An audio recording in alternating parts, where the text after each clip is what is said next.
ഈ കാണുന്നത് ചെമ്മീനാണ്. അപ്പോൾ ചെമ്മീൻ എങ്ങനെ ഇതുപോലെ തയ്യാറാക്കുക എന്നുള്ളതൊന്ന് കണ്ടു നോക്കിയാലോ. അടിപൊളി റെസിപ്പിയാണ് കേട്ടോ.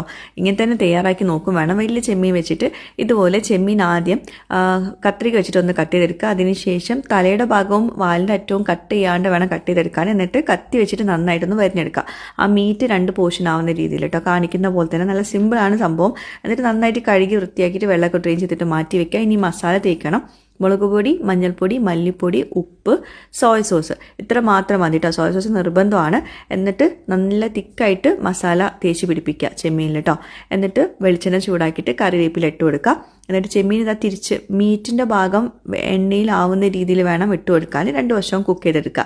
നല്ല ടേസ്റ്റാണ് സംഭവം. ഒരു വെറൈറ്റിയാണ്. വലിയ ഫംഗ്ഷനൊക്കെ ഉണ്ടെങ്കിൽ ഇതുപോലെ ചെയ്തെടുക്കുകയാണെങ്കിൽ നല്ല വെറൈറ്റി ആയിട്ടുള്ളൊരു ചെമ്മീൻ റെസിപ്പി ആകും. സാധാരണ നമ്മൾ ചെമ്മീൻ ഫ്രൈ ആക്കുന്നതിന് പകരം ഇതുപോലെ ഒന്ന് ഫ്രൈ ആക്കി നോക്കൂ. കിട്ടില്ലായിരിക്കും കേട്ടോ.